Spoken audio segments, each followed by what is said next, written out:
Baik, Assalamualaikum warahmatullahi wabarakatuh. Saya Salsabila Putri Cita dengan NIM 220305502032 dari kelas B. Jadi di sini saya akan menjelaskan terkait tata laksana gizi buruk pada balita.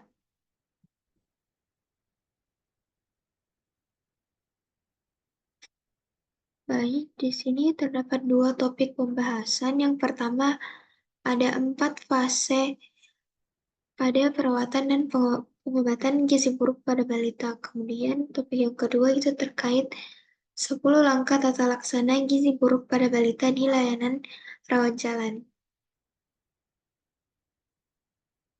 Yang pertama, apa itu gizi buruk? Jadi gizi buruk ini merupakan suatu kondisi yang ditandai dengan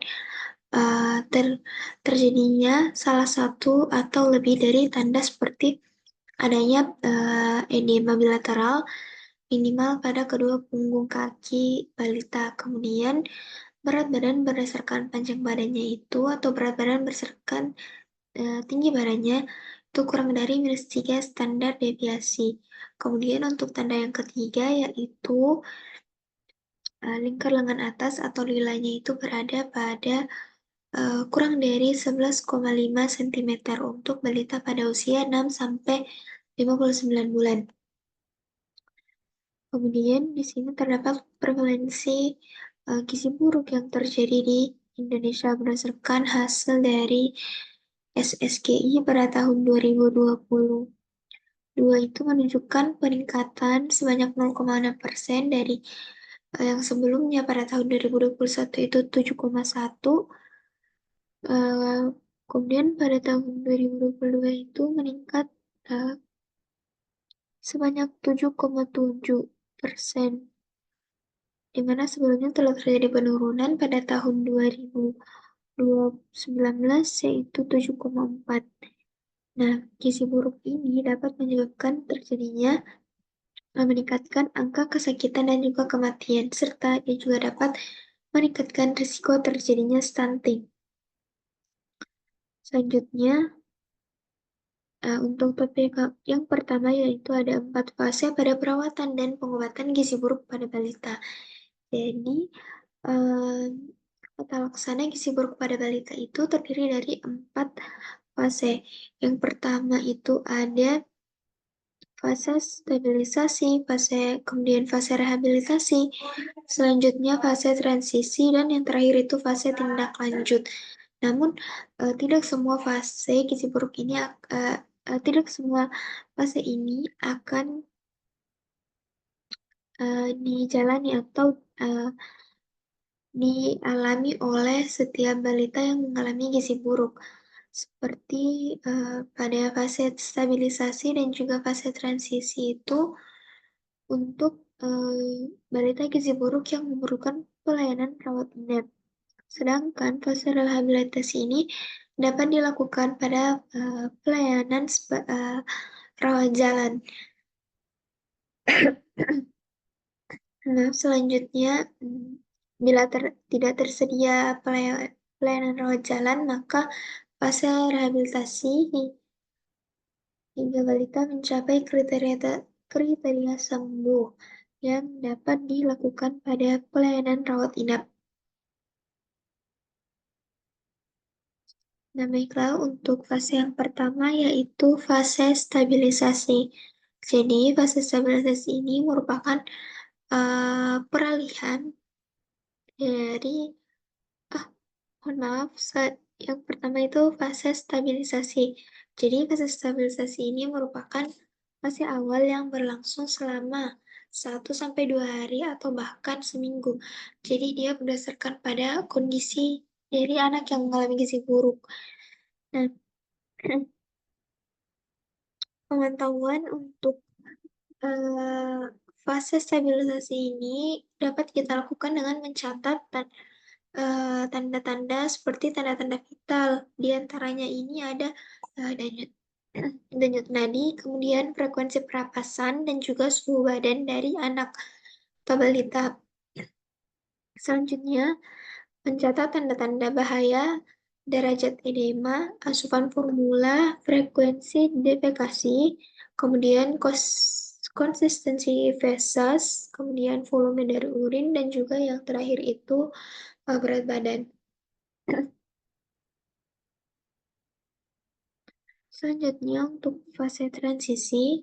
Jadi fase transisi ini merupakan fase yang merupakan masa peralihan dari fase stabilisasi menuju ke fase rehabilitasi.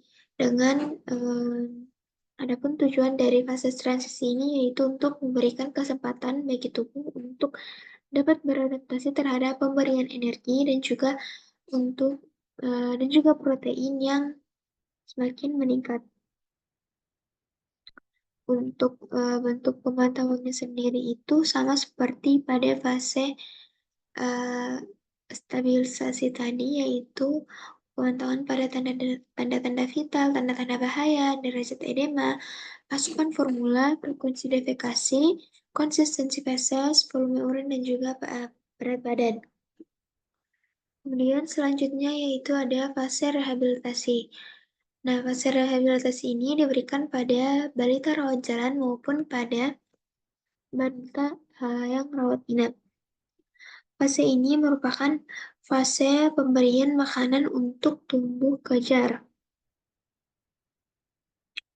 Adapun cara pemberian makannya yaitu pemberian energi sebesar 150 sampai 220 kilokalori per kilogram berat badan per hari dalam bentuk formula 100 atau RUTF. Kemudian cara pemberiannya itu diberikan secara bertahap ditambah dengan makanan yang sesuai dengan berat badan. Nah, adapun waktu pemberiannya itu diberikan selama 2 sampai 40 minggu.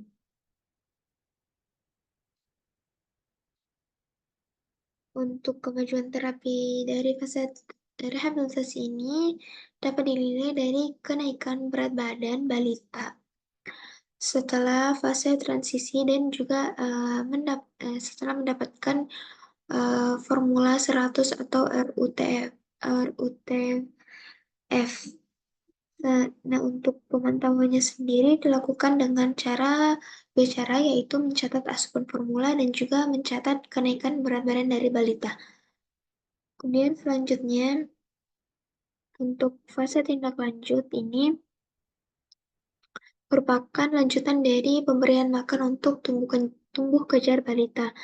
Eh, jadi pada fase ini itu berupa pemberian makan keluarga dan juga pemberian makanan tambahan pemulihan atau PMTP.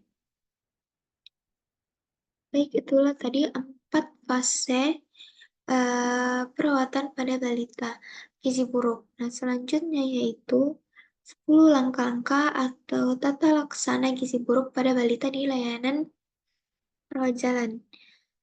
Nah, di sini terdapat 10 tindakan. Yang pertama yaitu mencegah dan mengatasi hipoglikemia, kemudian mencegah dan mengatasi hipotermia, kemudian yang ketiga itu mencegah dan mengatasi dehidrasi, dan yang keempat itu memperbaiki gangguan keseimbangan elektrolit.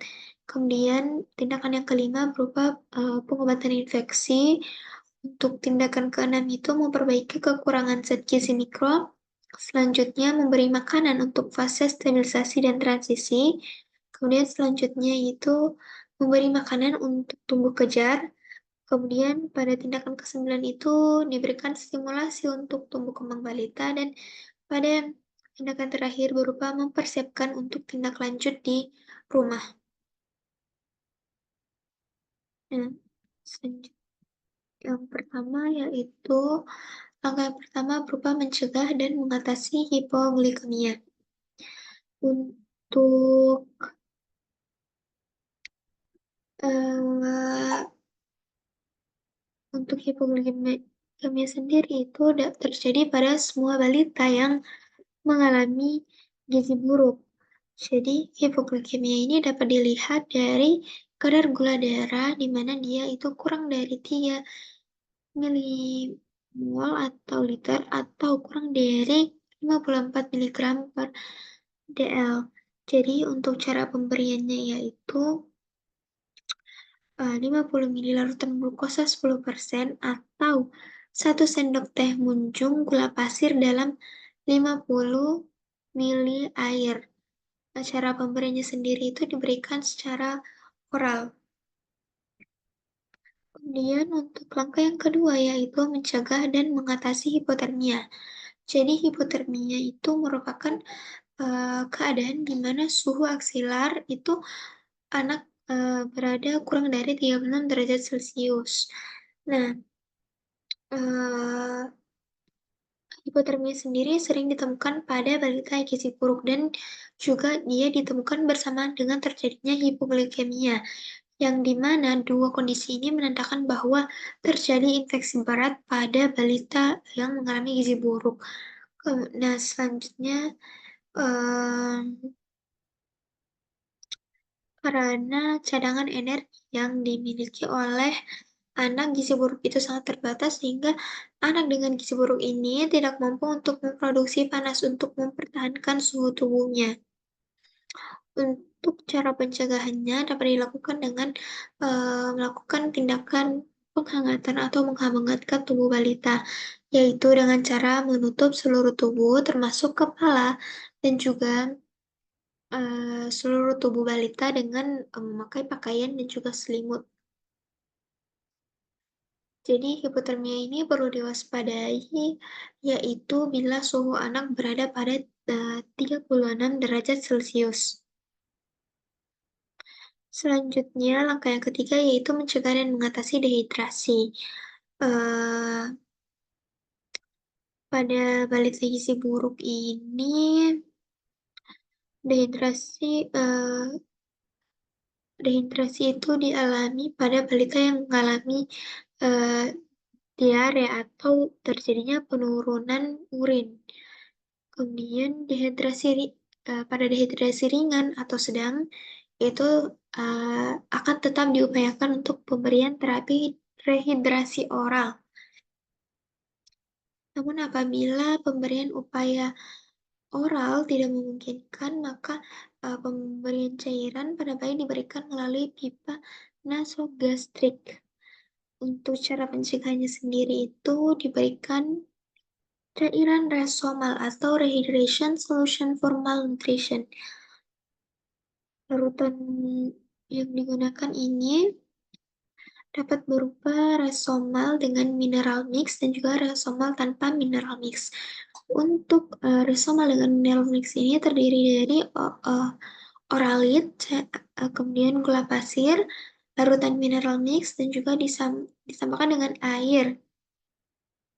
Dan juga 2,6 gram 2,6 gram NaCl, 2,3 gram trisodium sitrat dehidrat, dan 1,5 kilogram KCl. Kemudian yang terakhir itu 13,5 gram glukosa.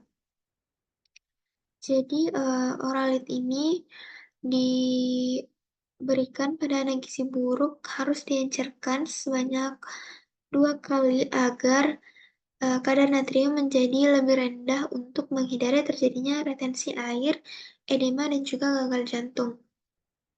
Sedangkan pemberian gula ini ditujukan untuk menambah energi dan juga mencegah terjadinya hipoglikemia pada balita. Untuk larutan elektrolit atau mineral mixnya itu diberikan untuk mengatasi gangguan keseimbangan elektrolit dan mineral seperti kalsium, magnesium, koprum, dan juga zinc. Selanjutnya, pada rasomal tanpa mineral mix itu berupa oralit, gula pasir, bubuk KCl, dan juga ditambahkan air sampai dia menjadi 400 ml. Selanjutnya, untuk langkah yang keempat yaitu memperbaiki gangguan keseimbangan elektrolit. Pada anak yang gizi buruk terjadi gangguan keseimbangan elektrolit. Eh, Nah, untuk mengatasi hal ini, maka caranya yaitu pemberian mineral mix yang ditambah ke dalam formula WHO atau formula 75 maupun formula 100 dan juga resomal. Untuk Pemberian cairannya tidak boleh yang mengandung kadar natrium tinggi dan juga anak harus mendapat tambahan kalium. Untuk edema sendiri tidak boleh diberikan natrium berlebihan karena dapat menyebabkan terjadinya kematian pada balita. Kemudian untuk langkah yang kelima, yaitu mengobati infeksi. Adapun tata laksananya yaitu memberikan kepada semua balita gizi buruk antibiotik dengan spektrum luas. Jadi bila balita sebelumnya dirawat inap, maka pemberian antibiotik merupakan lanjutan dari pengobatan sebelumnya di perawatan rawat inap. Nah, untuk imunisasi campak, jika balita berusia lebih dari 6 bulan dan belum pernah diimunisasi atau mendapatkan imunisasi campak sebelum usia 9 bulan, maka imunisasinya itu ditunda sampai bila balita ini dalam keadaan shock. Imunisasi campak pada balita ini diberikan sebelum anak pulang dari tempat perawatan atau fase rehabilitasi. Untuk pilihan antibiotiknya itu dapat berupa amoxicillin dan juga untuk terapi penyakit infeksi sesuai dengan standar terapi seperti TB dan HIV. Selanjutnya untuk langkah keenam yaitu untuk memperbaiki kekurangan zat gizi mikro. Jadi pada fase awal atau fase stabilisasi dan transisi ini, balita tidak boleh diberikan zat besi karena zat besi dapat memperberat infeksi apabila diberikan terlalu dini pada balita. Nah, bila balita gizi buruk mendapat RUT, RUTF, maka dengan komposisi sesuai dengan rekomendasi WHO, maka tidak perlu diberikan lagi suplementasi zat gizi mikro. Selanjutnya untuk langkah ketujuh yaitu memberikan makanan untuk fase stabilisasi dan transisi. Untuk langkah ketujuh ini diberikan untuk anak gizi buruk di layanan rawat inap. Kemudian pada fase ke-8 atau langkah ke-8 itu memberikan makanan untuk tumbuh kejar. Jadi pada fase rehabilitasi ini terjadi replasi atau pemulihan jaringan tubuh sehingga balita itu membutuhkan energi dan juga protein yang cukup. Untuk pemberian energi dan protein sendiri, energi diberikan 150 sampai 220 kilokalori per kilogram berat badan per hari. Untuk proteinnya itu diberikan 4 sampai 6 gram per kilogram berat badan per hari. Selanjutnya, untuk langkah ke-9 yaitu memberikan stimulasi untuk tumbuh kembang. Jadi pemberian stimulasi ini mencakup kemampuan gerak kasar, kemampuan gerak halus, kemampuan bicara dan bahasa, serta kemampuan bersosialisasi dan kemandirian pada balita. Jadi pada anak gizi buruk yang mengalami keterlambatan perkembangan mental dan perilaku, eh, keterlibatan keluarga, terutama ibu, sangat diperlukan dalam memberikan stimulasi untuk tumbuh kembang anak. Oleh karena itu, perlu diberikan petunjuk kepada ibu atau orang tua untuk memberikan stimulasi perkembangan anak dengan penuh kasih sayang. Misalnya sambil bermain, bernyanyi, dan juga menciptakan suasana yang menyenangkan terhadap balita. Selanjutnya, stimulasi ini dapat dilakukan secara intensif setiap harinya selama 15 sampai dengan 30 menit. Untuk langkah yang terakhir yaitu mempersiapkan untuk tindak lanjut di rumah. Jadi persiapan untuk tindak lanjut di rumah ini dapat dilakukan sejak awal anak itu para pelayanan rawat inap, misalnya dengan melibatkan ibu dalam kegiatan merawat anaknya. Untuk kriteria sembuh sendiri, pada balita gizi buruk itu apabila berat badan atau berdasarkan tinggi badannya atau berat badan berdasarkan panjang badannya itu berada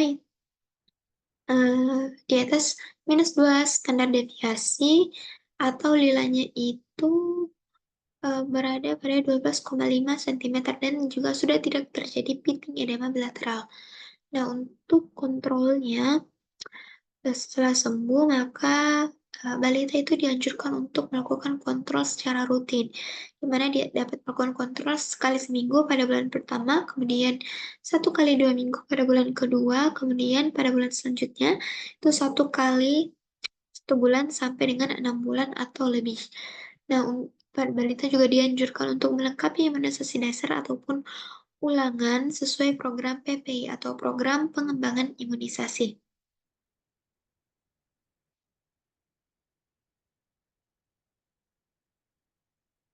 Nah, sekian materi terkait tata laksana gizi buruk pada balita. Kurang dan lebihnya mohon dimaafkan. Billahi taufiq wal hidayah. Assalamualaikum warahmatullahi wabarakatuh.